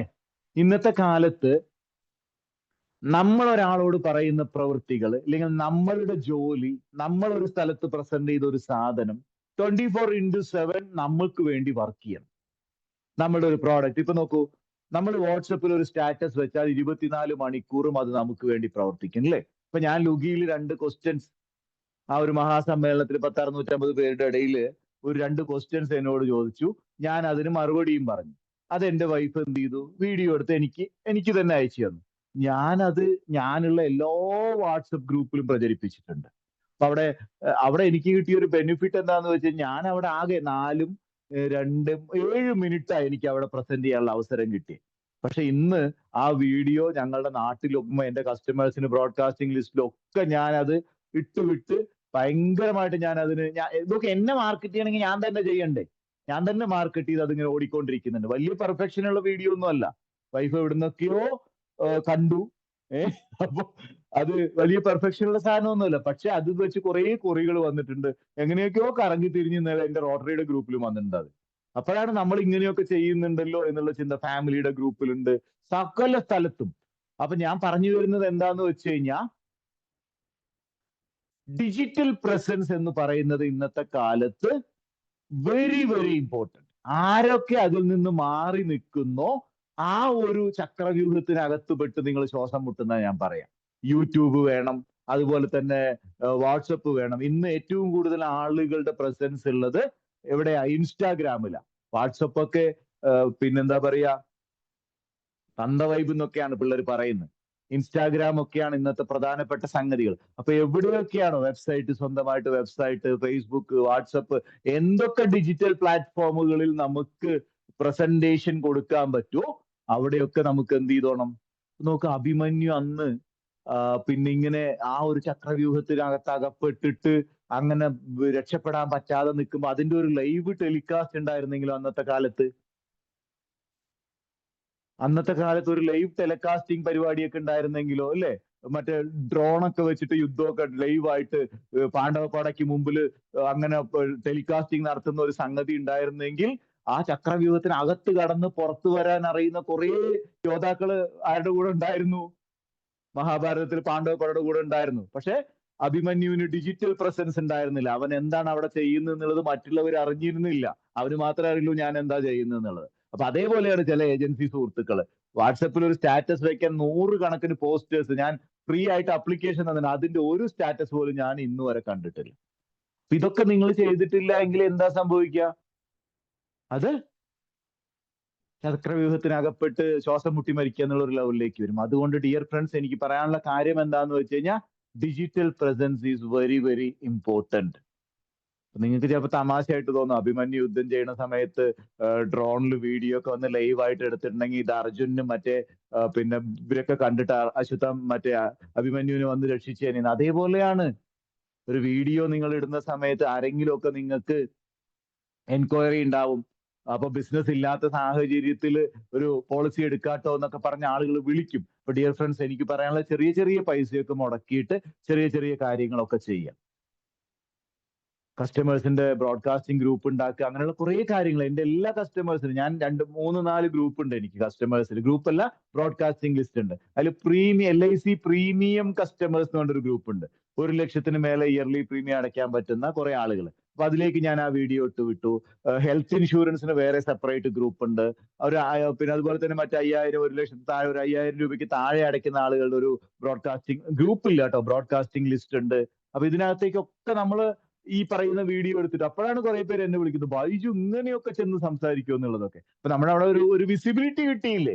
അപ്പോ ഡിയർ ഫ്രണ്ട്സ്, നമ്മുടെ ഓരോ കാര്യങ്ങളും, നിങ്ങൾക്ക് ബ്രാഞ്ചിൽ നിന്ന് ഒരു അവാർഡ് കിട്ടിയ, ചിലപ്പോൾ അതൊരു ട്രോഫി എന്തെങ്കിലും ആയിരിക്കും, അത് നമ്മൾ സ്റ്റാറ്റസ് വെക്കണം, ഫേസ്ബുക്കിൽ സ്റ്റോറി ഇടണം, ഇൻസ്റ്റാഗ്രാമിൽ സ്റ്റോറി ഇടണം. ഡിജിറ്റൽ പ്രസൻസ് വളരെ വളരെ ഇമ്പോർട്ടന്റ് ആണ് ഇന്നത്തെ കാലത്ത്. അപ്പൊ നമ്മൾ എന്ത് ചെയ്യുന്നു എന്നുള്ളത് 24/7 മാർക്കറ്റിൽ അറിയും എന്നുള്ളതാണ് ഡിജിറ്റൽ പ്രസൻസ് കൊണ്ട് നമ്മൾ ഉദ്ദേശിക്കുന്നത്. ഓക്കെ, ഇനി അടുത്ത എന്താ? Smart product combinations. Smart product combinations. വലിയ വലിയ പോളിസിയൊക്കെ ആളുകൾ എടുക്കാൻ തയ്യാറായാൽ അത് ഒറ്റ പോളിസി ആയിട്ട് കൊടുക്കാതെ 1, 2 പോളിസികളായിട്ട് കൊടുക്കാം. അങ്ങനെ പ്രോഡക്റ്റുകൾ നമ്മൾ വിൽക്കുന്ന സമയത്ത് എന്താ ആലോചിച്ചോണം? നിങ്ങളിപ്പോ നോക്കൂ, 2 പ്രോഡക്റ്റ് ആണ് ഒരാൾക്ക് കോമ്പിനേഷൻ ആയിട്ട് കൊടുക്കുന്നതെന്ന് വിചാരിക്കും. ഒരു കസ്റ്റമർ പറയാണ്, ബൈജു ഞാൻ പോളിസി എടുക്കാൻ റെഡിയാണ്, പക്ഷെ എനിക്ക് അടവ് കഴിഞ്ഞ ഉടനെ പൈസയും കിട്ടണം. അല്ല, അടവ് കഴിഞ്ഞ ഉടനെ അല്ല, എനിക്ക് ഒരു പെൻഷൻ സ്റ്റാർട്ട് ചെയ്യുന്നതിന് മുമ്പ് എനിക്കൊരു പൈസയും കിട്ടണം, അത് കഴിഞ്ഞ് എനിക്ക് പെൻഷനും വരണം. അങ്ങനെ എന്തെങ്കിലും ഒരു സാധനം ഉണ്ടെങ്കിൽ ഞാൻ എടുക്കാം. കസ്റ്റമർ ആണെങ്കിൽ ഒരു 6 വർഷമൊക്കെ അടയ്ക്കാൻ റെഡി ആവുള്ളൂ. അയാൾ പറയുകയാണ് മാക്സിമം ഞാൻ ഒരു 6 വർഷം അടയ്ക്കാം, പക്ഷെ 3, 4 വർഷം കഴിയുന്ന സമയത്ത് എനിക്ക് പെൻഷനും സ്റ്റാർട്ട് ചെയ്യണം. ആ പെൻഷൻ തുടങ്ങുന്നതിന് മുമ്പ് എനിക്ക് കുറച്ച് കാര്യങ്ങളൊക്കെ ഉണ്ട്, അതിനുവേണ്ടി ഒരു പൈസയും കിട്ടണം. നമുക്ക് എന്ത് പ്രോഡക്റ്റ് കോമ്പിനേറ്റ് ചെയ്ത് കൊടുക്കാം? ഒരുപാട് ആലോചിക്കാനൊന്നുമില്ല. അപ്പൊ നോക്കൂ, ഉദാഹരണത്തിന് ഒരാൾ 50 ലക്ഷത്തിന്റെ ജീവൻ ഉത്സവ പോളിസി എടുക്കുക എന്ന് പറയുകയാണെന്ന് വിചാരിക്കാം. ഞാനാണെങ്കിൽ എന്ത് ചെയ്യുന്ന വെച്ച് കഴിഞ്ഞാൽ ഒരു 30 ലക്ഷത്തിന്റെ ജീവൻ ഉത്സവ പോളിസി 6 വർഷത്തേക്ക് കൊടുക്കും. ഒരു 20 ലക്ഷം രൂപയുടെ നവജീവൻ ശ്രീ 6 വർഷത്തേക്ക് കൊടുക്കും. 30 ലക്ഷത്തിന്റെ ഇപ്പൊ അങ്ങനെ ഒരു പ്രസന്റേഷൻ ഞാൻ 1, 2 സബ്മിറ്റ് ചെയ്യാൻ പോകുന്നുണ്ട്. 30 ലാഖിന്റെ, അത് എങ്ങനെ വേണമെങ്കിൽ ചെയ്യാട്ടോ. നിങ്ങൾക്ക് വേണമെങ്കിൽ ഒരു 40 ലാഖിന്റെ ജീവൻ ഉത്സവാക്കാം, ഒരു 10 ലക്ഷത്തിന്റെ നവജീവൻ ശ്രീ. 6 വർഷം അടയ്ക്കുമ്പോൾ എന്ത് ചെയ്യാൻ പറ്റും? 6 വർഷം എപ്പോഴും കോമ്പിനേറ്റ് ചെയ്യുമ്പോൾ നമ്മൾ ശ്രദ്ധിക്കേണ്ട കാര്യം, എല്ലാ പ്രീമിയവും ഒരേ സമയത്ത് നീക്കണം. ഒരു പോളിസിയുടെ പ്രീമിയം കുറച്ച് അടയ്ക്കുക, പിന്നെ അത് കഴിഞ്ഞാൽ കുറച്ചെണ്ണം അടയ്ക്കുക, അങ്ങനെ വേണ്ട. എല്ലാ പോളിസിയുടെ പ്രീമിയവും ഒരേ സമയത്ത് നീക്കണം. അപ്പൊ ഈ നവജീവൻ ശ്രീയും ജീവൻ ഉത്സവം 6 വർഷമാക്കി കൊടുത്തു നോക്കൂ. 10ാമത്തെ വർഷം നവജീവൻ ശ്രീയുടെ മെച്യൂരിറ്റി വരും. 6 വർഷം അടച്ചാൽ മതി, 10ാമത്തെ വർഷം മെച്യൂരിറ്റി വരും. 11ാമത്തെ വർഷം തൊട്ട് ജീവൻ ഉത്സവിന്റെ എന്ത് സ്റ്റാർട്ട് ചെയ്യും? പെൻഷൻ സ്റ്റാർട്ട് ചെയ്യും. അങ്ങനെയും നമുക്ക് കൊടുക്കാം. ഇനി അടുത്തൊരു കോമ്പിനേഷൻ എന്താ? ഇൻഡെക്സ് പ്ലസും ഉത്സവവും കൂടെ നമുക്ക് കോമ്പിനേറ്റ് ചെയ്യാം. 10 വർഷത്തെ ഇൻഡെക്സ് പ്ലസ് കൊടുക്കുക. അതിന് ടാക്സേഷന്റെ ഒരു റൂള് കസ്റ്റമറോട് പറഞ്ഞു കൊടുക്കുക. നോക്കൂ സാർ, 5 ലക്ഷം പ്രീമിയം ഉത്സവിലും 2.5 ലക്ഷം രൂപ പ്രീമിയം യൂലിപ്പിലും ഇട്ട് കഴിഞ്ഞാൽ കംപ്ലീറ്റ് റിട്ടേൺ എന്ന് പറയുന്നത് ടാക്സ് ഫ്രീ ആണ്, അല്ലെ? 5 ലാഖ് വരെയുള്ള പ്രീമിയത്തിന് 2.5 ലക്ഷം രൂപ വരെയുള്ള യൂലിപ്പ് പ്രീമിയം ടാക്സ് ഫ്രീ. അപ്പൊ എന്ത് ചെയ്യുക? 10 വർഷത്തെ ഉത്സവം കൊടുക്കുക, 10 വർഷത്തെ ഇൻഡെക്സ് പ്ലസും കൊടുക്കുക. 10ാമത്തെ വർഷം വരുമ്പോ ഇൻഡെക്സ് പ്ലസിന്റെ മെച്യൂരിറ്റി കിട്ടും. ഒരു 2 വർഷം കഴിയുന്ന സമയത്ത് ഏതിന്റെയും കൂടെ കിട്ടും?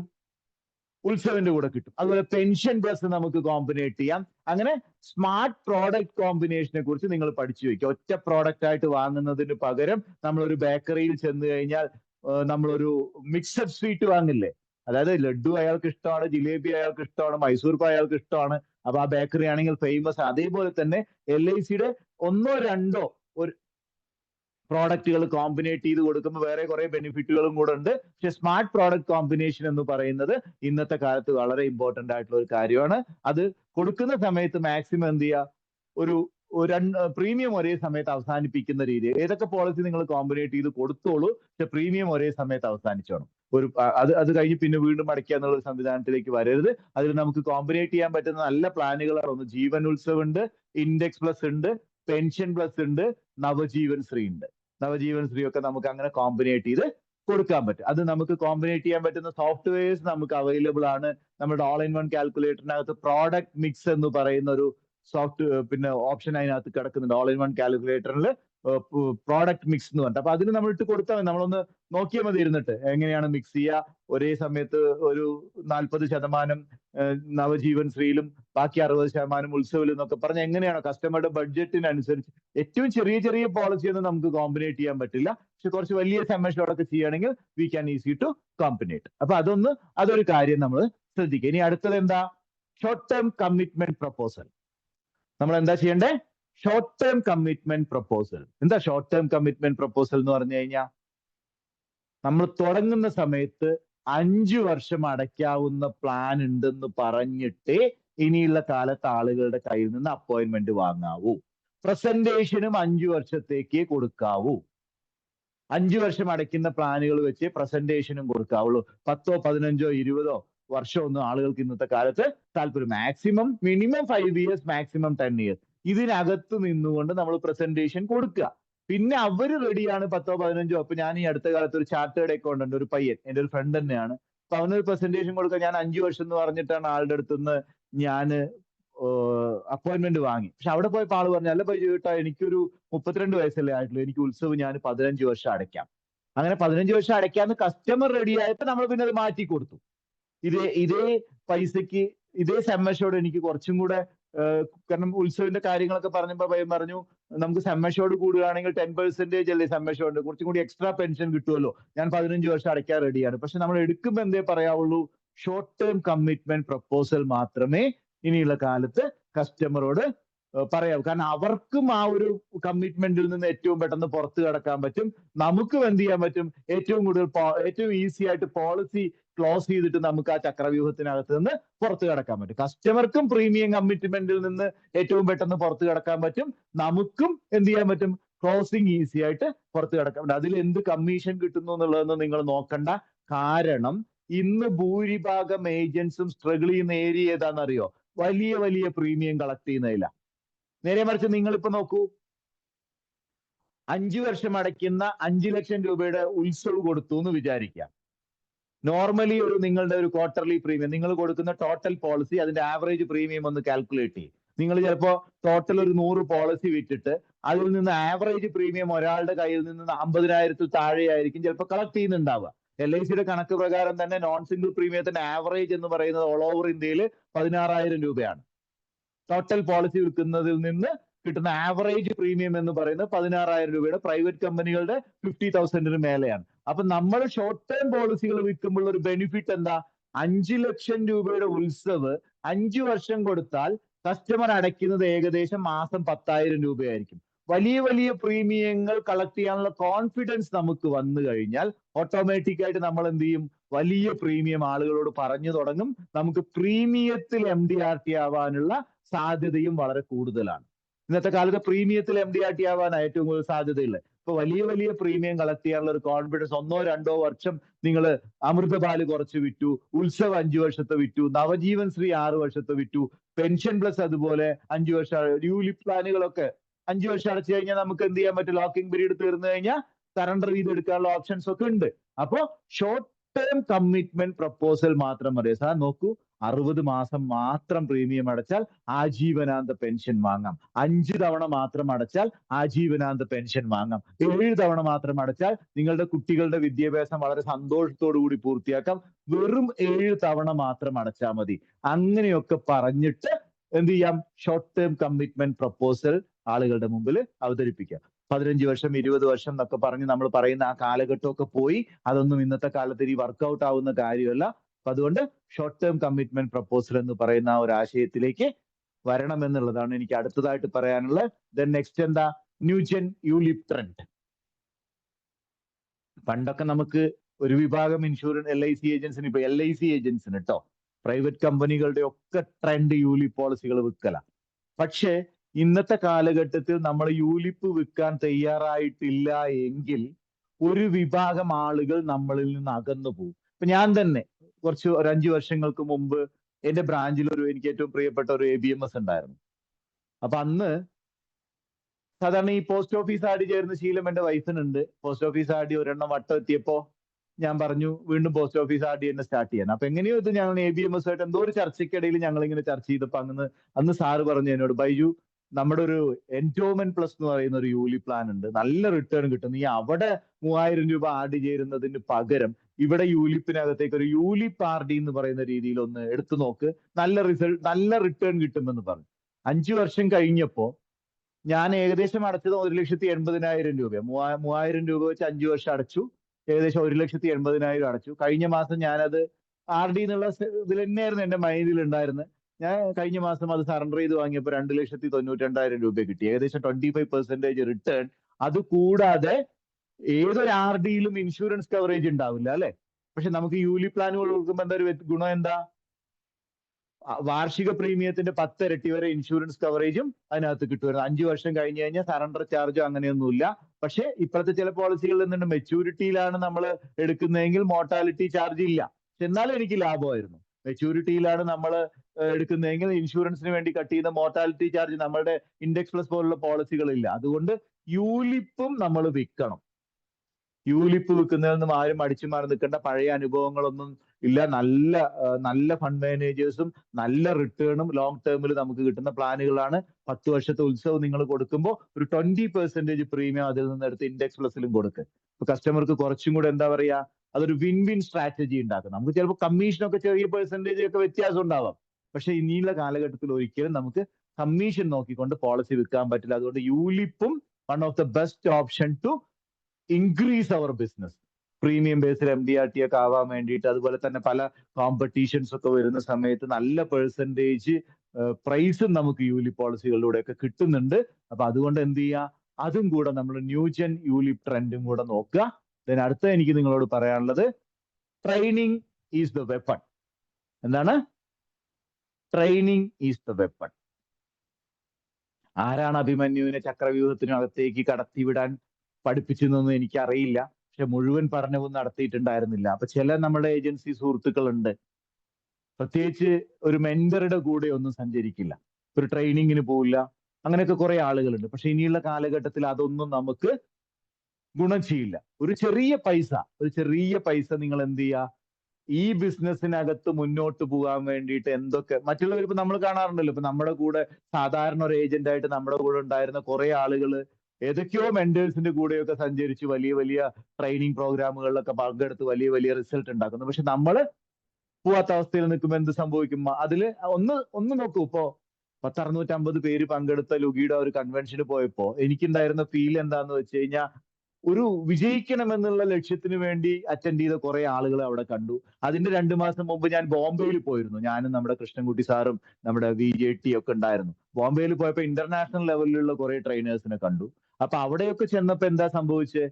വലിയ ആളുകളേക്ക് കണ്ടപ്പോൾ നമ്മുടെ മൈൻഡ് സെറ്റേ മാറി. കാരണം ഇതൊരു മൈൻഡ് സെറ്റാണ്. അതുകൊണ്ട് നിങ്ങൾ എന്ത് ചെയ്തോളെന്ന് വെച്ച് കഴിഞ്ഞാൽ, ഈ ബിസിനസ്സിൽ എല്ലാ സ്ഥലവും കവർ ചെയ്യുന്ന, എല്ലാ സ്ഥലത്തും നമുക്ക് പെർഫോം ചെയ്യാൻ പറ്റുന്ന, എല്ലാ ആയുധങ്ങളും എടുത്ത് പ്രയോഗിക്കാൻ പറ്റുന്ന ട്രെയിനിങ്ങുകൾ കിട്ടുന്ന സ്ഥലത്തൊക്കെ ചെറിയ ഒരു പൈസ അതിനു വേണ്ടി മാറ്റി വെക്കുക. അപ്പോ പ്രോഡക്റ്റ് മാത്രം വർഷങ്ങളായിട്ട് പഠിക്കണമെന്ന് ഞാൻ പറയില്ല. അതുപോലെ തന്നെ കൺസെപ്റ്റ് മാത്രം വർഷങ്ങളായിട്ട് പഠിക്കണമെന്ന് ഞാൻ പറയില്ല. ഇതെല്ലാം കൂടെ നമുക്ക് ഈ ബിസിനസ്സിനെ നല്ല രീതിക്ക് കൊണ്ടുപോകാൻ എന്തൊക്കെ സംഗതികൾ വേണം അല്ലെ? ഓണത്തിന് ഇപ്പൊ ഓണം കഴിഞ്ഞു, നമ്മളെല്ലാവരും വീട്ടിൽ അവിയൽ ഉണ്ടാക്കിയിട്ടുണ്ടാവും. ഒരു കാര്യം നിങ്ങൾ ശ്രദ്ധിച്ചു നോക്കിയോ പറ്റി മാഡം, മുരിങ്ങക്കായ കൊണ്ട് മാത്രം അവിയൽ ഉണ്ടാക്കാൻ പറ്റില്ല. മുരിങ്ങക്കായ is one of the component of that avial. പക്ഷെ അതിനകത്ത് ചേർക്കുന്ന കുറെ കാര്യങ്ങളുണ്ട്. ഇത് എവിടെയൊക്കെയാണോ കിട്ടുന്നത്, ഇവിടെയൊക്കെ നിങ്ങൾ ഒരു ചെറിയ പൈസ ഒരു വർഷത്തിൽ എന്ത് ചെയ്യുക, ഒരു ട്രെയിനിങ് പ്രോഗ്രാമിന് വേണ്ടി കൊടുക്കാൻ വേണ്ടി റെഡിയാവുക. Training is a weapon. കാരണം മുഴുവൻ പഠിക്കുന്നതിന് മുമ്പ് ചക്രവ്യൂഹത്തിനകത്ത് കയറി പുറത്തിറങ്ങാനുള്ള ട്രെയിനിങ്ങും മറ്റു കാര്യങ്ങളും അഭിമന്യുവിന് കിട്ടിയിട്ടുണ്ടായിരുന്നില്ല. പക്ഷെ ഇന്നത്തെ കാലഘട്ടത്തില് മുഴുവൻ പഠിച്ചാലേ നമുക്ക് നല്ല റിസൾട്ട് ഉണ്ടാക്കിയെടുക്കാൻ പറ്റുള്ളൂ. അപ്പൊ അതുകൊണ്ട് ട്രെയിനിങ് ഒരു വെപ്പണായിട്ട് നിങ്ങൾ കൊണ്ടു നടക്കുക. അപ്പോ ബൈജൂസ് അക്കാദമി ധാരാളം ട്രെയിനിങ്, എൻ്റെ അടുത്ത് പല ആളുകളും ചോദിക്കാറുണ്ട്, Byju why you are standing online, covid ഒക്കെ കഴിഞ്ഞില്ലേ, ഓൺലൈനിൽ മാത്രം എന്തിനാ നിൽക്കുന്നത്? ഞാനൊന്ന് ആലോചിക്കട്ടെ, ഒരു ഓഫ്ലൈൻ ട്രെയിനർ ആണെങ്കിൽ ഇപ്പോ 392 പേര് ഈ പ്ലാറ്റ്ഫോമിൽ ഉണ്ടാവും അബ്ദുൾ അസീസ് സാറ്. എനിക്ക് ഇഷ്ടമുള്ള സമയത്ത് ട്രെയിനിങ് കൊണ്ട് നടക്കാം. പിന്നെ നോക്കൂ, ഏതൊരു ബിസിനസ് നമ്മൾ ആലോചിക്കേണ്ട ഒരു കാര്യമുണ്ട്. ഏതൊരു ബിസിനസിന്റെ ഒരു സ്ട്രാറ്റജി എന്ന് പറയുന്നത് കോസ്റ്റ് റേഷ്യോ കട്ട് ചെയ്യുക എന്നുള്ളതാണ്. ഇവിടെ നിങ്ങൾക്ക് ഒറ്റ കാര്യമുള്ളൂ, കുറെ ആളുകളെ കാണാൻ പറ്റില്ല, സെൽഫി എടുക്കാൻ പറ്റില്ല എന്നുള്ളൂ. എനിക്ക് നിങ്ങൾക്ക് റെക്കോർഡിംഗ് പ്രൊവൈഡ് ചെയ്യാൻ പറ്റും. 2 ആപ്പ് ഞാൻ അതിനു വേണ്ടി വെച്ചിട്ടുണ്ട്. ഏത് സമയത്തും ട്രെയിനിങ് ഷെഡ്യൂൾ ചെയ്യാൻ പറ്റും. ചെറിയ ചെറിയ പൈസ കൊടുത്തു കഴിഞ്ഞാൽ പഠിക്കാൻ പറ്റും. അതുകൊണ്ടാണ് ഞാൻ ഈ ഓൺലൈനിൽ തന്നെ നിൽക്കുന്നത്. അപ്പൊ മറ്റുള്ള ബുദ്ധിമുട്ടുകളൊന്നും അതിനകത്തില്ല. അപ്പൊ ബൈജൂസ് അക്കാദമിയുടെ ഒരു ഹിറ്റ് ട്രെയിനിങ് പ്രോഗ്രാമാണ് ഇത്. 8ാമത്തെ സീസണിലേക്ക് കടക്കുകയാണ്. അപ്പൊ അതും കൂടെ എനിക്ക് നിങ്ങളോടൊന്ന് പറയാനുണ്ട്. അത് കഴിഞ്ഞിട്ട് 1-2 കാര്യങ്ങളും കൂടെ ഡിസ്കസ് ചെയ്യാനുണ്ട്. അപ്പൊ ഞാൻ ഇത് പറയുമ്പോൾ ക്ലാസ് കഴിഞ്ഞു എന്ന് ചിന്തിക്കണ്ട. Okay, the 5 AM club season 8. നമ്മൾ ബൈജു എന്ന് പറയുന്ന ട്രെയിനർ 5 AM ക്ലബിലൂടെയാണ് വരുന്നത്. അപ്പൊ ഇത്തവണ നമ്മൾ 5 AM ക്ലബ് സീസൺ 8 സ്റ്റാർട്ട് ചെയ്യാണ്. 2025 ഒക്ടോബർ 8-ാം തീയതിയാണ് തുടങ്ങുന്നത്. രാവിലെ 5 മണിക്ക് എണീക്കണം. കാരണം ഈ ചക്രവ്യൂഹത്തിനകത്ത് നിന്ന് പുറത്ത് കിടക്കണമെങ്കിൽ ഏറ്റവും ഇമ്പോർട്ടന്റ് ആയുള്ള സംഭവം എന്താണെന്ന് വെച്ച് കഴിഞ്ഞാൽ ഒരു ഹാബിറ്റ് ചേഞ്ച് എന്നുള്ളതാണ്. നമ്മൾ ഇന്ന് വരെ കൊണ്ടു നടന്ന ഹാബിറ്റിൽ നിന്ന് ഒരു ചേഞ്ച് നമുക്ക് ഉണ്ടായിരിക്കണം. അപ്പൊ നമുക്കൊരു രാവിലെ നേരത്തെയൊക്കെ എണീറ്റിരുന്ന് പഠിക്കാൻ പറ്റുകയാണെങ്കിൽ അത് ഒരു വലിയ നല്ല കാര്യമായിരിക്കും. അപ്പോ 8ാമത്തെ സീസണാണ്. 21 ദിവസം കണ്ടിന്യൂസ് ആയിട്ട് ട്രെയിനിങ് ഉണ്ടാവും. പക്ഷെ രാവിലെ 5 മണിക്കാണ് കേട്ടോ. വൈകുന്നേരത്തെ 5 മണിക്കാണെന്ന് ആരും തെറ്റിദ്ധരിക്കണ്ട. Because this training is scheduled in morning 5 മണിക്കാണ്. ഒക്ടോബർ 8-ാം തീയതി തൊട്ടാണ് സ്റ്റാർട്ട് ചെയ്യുക. 21 ദിവസം ബിസിനസിന്റെ വിജയമന്ത്രങ്ങൾ ഉണ്ടാവും. ഇതിൽ നിങ്ങൾക്ക് ഇതിന്റെ ഇൻവെസ്റ്റ്മെന്റ് എന്ന് പറയുന്ന 5000 രൂപയാണ്. ഏർലി ബേർഡ് ഓഫർ 3750 ആണ്. അതിന്റെ കൂട്ടത്തിൽ നിങ്ങൾക്ക് കിട്ടുക എന്താന്ന് വെച്ച് കഴിഞ്ഞാൽ ഇത്തവണ മറ്റ് 5 AM ക്ലബിൽ നിന്ന് വിപരീതമായി റെക്കോർഡിംഗ് പ്രൊവൈഡ് ചെയ്യുന്നുണ്ട്. സാധാരണ 5 AM ക്ലബിന്റെ റെക്കോർഡിംഗ് ഞാൻ കൊടുക്കാറില്ല. രാവിലെ 5 മണിക്ക് സാറേ 21 ദിവസം കണ്ടിന്യൂസ് ആയിട്ട് എണീക്കാൻ പറ്റിയില്ല, അതുകൊണ്ട് അതിന്റെ റെക്കോർഡിംഗ് കിട്ടുമെന്നൊക്കെ ചോദിക്കുന്നുണ്ട്. ഇത്തവണ 5 AM ക്ലബിൽ നമ്മൾ മറ്റ് അഡീഷണൽ ഫീസ് ഒന്നും വാങ്ങാതെ നമ്മൾ റെക്കോർഡിംഗ് പ്രൊവൈഡ് ചെയ്യുന്നുണ്ട്. അതുകൂടാതെ 1500 രൂപ വിലയ്ക്ക് വിൽക്കുന്ന ബ്രാൻഡ് ബിൽഡർ എന്ന് പറയുന്ന നമുക്ക് മാർക്കറ്റ് ചെയ്യാൻ പറ്റുന്ന ഒരു സോഫ്റ്റ്വെയർ 1 വർഷത്തേക്ക് ഫ്രീ ആയിട്ട് തരുന്നുണ്ട്. അതിനകത്ത് നമുക്ക് നമ്മുടെ ഫോട്ടോ ഒക്കെ വെച്ച് ധാരാളം കോൺസെപ്റ്റുകളും മറ്റു കാര്യങ്ങളും ഒക്കെ നമുക്ക് ആളുകൾക്ക് അയച്ചു കൊടുക്കാൻ പറ്റുന്ന ബ്രാൻഡ് ബിൽഡർ എന്ന് പറയുന്ന ഒരു സോഫ്റ്റ്വെയർ ഉണ്ട്. അതും കൂടാതെ ഇപ്പൊ ഞാൻ മോർണിംഗ് പെപ് ടോക്ക് എന്ന് പറയുന്ന ഒരു സെഷൻ എടുക്കുന്നുണ്ട്. അതിന്റെ അത് ദിവസം രാവിലെ 6 മണിക്ക് അവർ എല്ലാ മാസം ആദ്യത്തെ 1-ാം തീയതി തൊട്ട് 5-ാം തീയതി വരെ ജനുവരി വരെ ഉണ്ടാവും. അതും 15 സെഷൻ നിങ്ങൾക്ക് ഫ്രീ ആയിട്ട് കിട്ടും. മൊത്തത്തിൽ 21-ഉം 15-ഉം 36 സെഷൻ. അതുപോലെ തന്നെ ഈ ഒരു ചെറിയ പൈസക്ക് ഏർലി ബേർഡ് ഓഫർ 3750 രൂപയാണ്. അപ്പൊ 5 AM ക്ലബ്ബ് നമ്മൾ ഒക്ടോബർ 8-ന് സ്റ്റാർട്ട് ചെയ്യാണ്. അപ്പോ അതിനടയ്ക്കേണ്ട ഫീസ് എന്ന് പറയുന്ന ഓഫർ പ്രൈസ് 3750 ആണ്. ഈ പറയുന്ന എല്ലാ കാര്യങ്ങളും ബോണസ് ആയിട്ട് കിട്ടുന്നുണ്ട്. റെക്കോർഡിംഗ് ഉണ്ട്, PPT ഉണ്ട്, ബ്രാൻഡ് ബിൽഡർ സോഫ്റ്റ്വെയർ ഉണ്ട്. അഡീഷണൽ ആയിട്ട് 15 മോർണിംഗ് പെപ്ടോക്ക് സെഷൻ തരുന്നുണ്ട്. 3750 രൂപ ഈ കാണുന്ന ഗൂഗിൾ പേ നമ്പറിൽ അയച്ചു കഴിഞ്ഞാൽ ഒക്ടോബർ 8-ാം തീയതി തൊട്ട് നേരത്തെ അനൗൺസ് ചെയ്യണം. കാരണം എന്താണെന്നറിയാം, എന്തിനാ നേരത്തെ അനൗൺസ് ചെയ്യുന്നു ചോദിച്ചു കഴിഞ്ഞാൽ രാവിലെ എണീറ്റ് ശീലിക്കാൻ വേണ്ടിയിട്ടാണ്. 5 മണിക്ക് എണീക്കണമെങ്കിൽ കുറച്ച് പണിയുണ്ട്, ഇല്ലാന്നൊന്നും ഞാൻ പറയുന്നില്ല.